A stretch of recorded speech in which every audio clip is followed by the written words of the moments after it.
enjoying myself today, and I decided to do the video today so you get to see such a beautiful day, the beautiful weather indeed. So today we're going to be talking about the lady and her God. And guess what? The lady is right in front of you, this lady and her God. So I would love you to stay tuned and listen to what I have to say to you about this lady and her God. Okay, so I do not want to bore you with a whole lot of talk. Maybe you think I want to tell you how I got born again and all that, but no.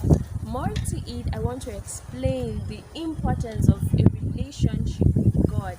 You as a lady, it's not about the man being the one always communicating with God, but just you and your God, me and my God. So it's a long journey, and I'm still on that journey. It's been an amazing journey. It's one thing to be born into a Christian home, and then it's another thing to be a believer. It's another thing to be a child of God. Yes, so I just want to tell you my own journey, how it started. I was born into an Orthodox family, a Catholic precisely. So I had that, notion that, well, I was born into a Christian home, so what do I need? I know Jesus now, I know God. And a lot of us out there actually just feel, okay, since I was born into a Christian home and all that, so I do not need to know God. I'm just comfortable with where I am. So what I want you to know today is that it is not enough to be born into a Christian home. You need to find God for yourself, particularly for you as a lady. Okay, so it all happened that I got baptized even before I knew what baptism is all about. But then I just took it upon myself. When I got to know who God was, I got to understand his person. I decided to have another baptism. I don't know if that is right or wrong, but that was just what I wanted. Since now I understood who God was, I came to know him in person. So I wanted, like a fresh start with him on a new and a clean slate.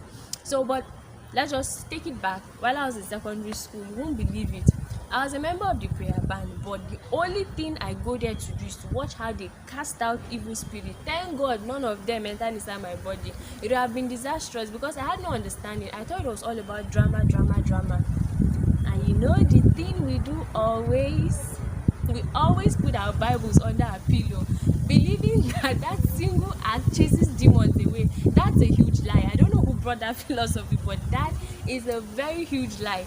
A lot of times, in fact, it seems like whenever I do that, the demons really come and say, today we deal with you, and all that. So I kept on going like that. I never understood who Christ was, like his real person.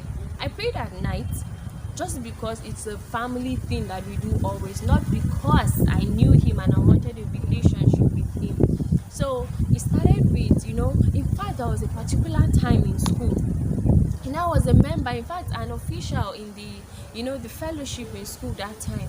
And then a minister came to church that day and he said, okay, today I want you to, open this particular verse of the Bible. He mentioned this and I kept looking. Is it in the Old Testament? Is it in the New Testament? The man was like, my goodness, you are an official and you don't even know if it's in the Old Testament or in the New Testament. So it was that bad. I was a Christian, yes. I went to church, yes. I prayed, yes. But God was far away from me. Or no, I was far away from God, because God is always there. Only that we don't get to see him. We don't even know that he is there. But it takes a relationship with him to actually know that he's always there, even when you can't really feel him. So thank God I went to a private school, by the way. It was a Christian private school, Baptist school.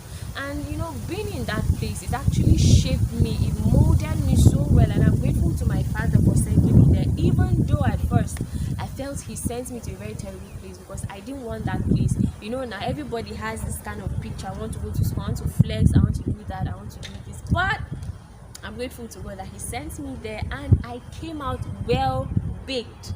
Yes, well baked. So there was this particular day in school. I think that was in my 200 level. This particular day in school, went for a voluntary Bible study. Like, I began to follow up. I always go for Bible studies and all that. So that was just the beginning of my encounter with God. Okay, so this particular day, I already started like going. I was getting used to it. But then there's a particular thing I like to do. Don't worry, we'll get to know this particular thing I like to do. But in the meantime, let's just stop here.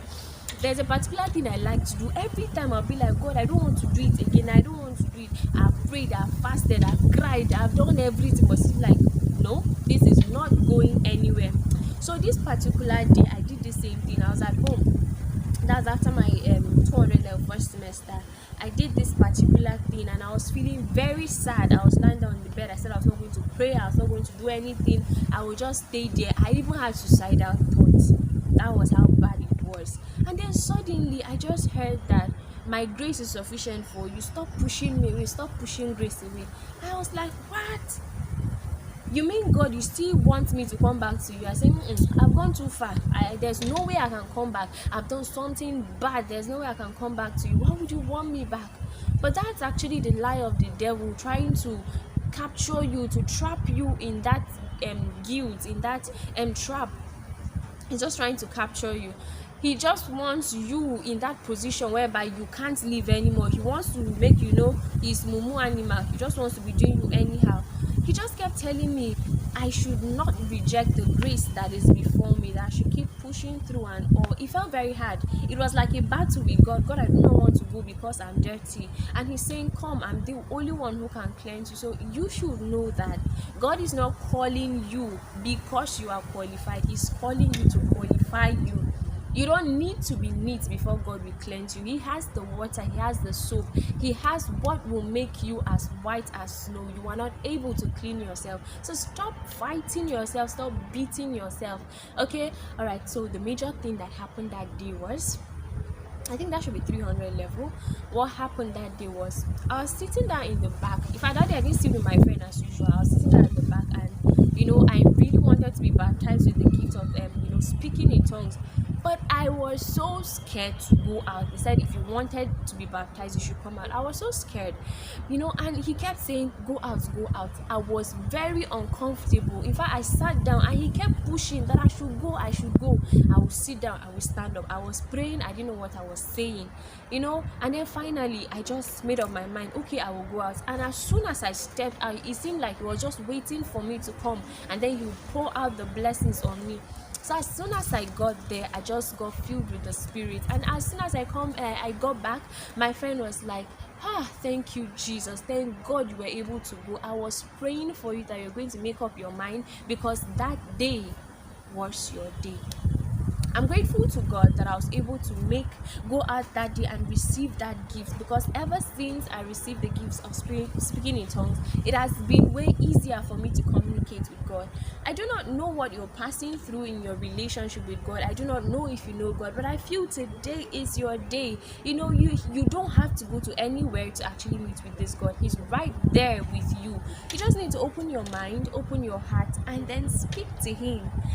Yeah, it has been so awesome speaking with you about this lady and her God. I'll catch up with you in my next episode, but in the meantime, do not forget to like, share, and subscribe. It's been your girl Ama on her vlog. Yeah, this is the first time I'm mentioning that name, but remember that name as we go on in my channel, Lighting the Mind. God bless you all.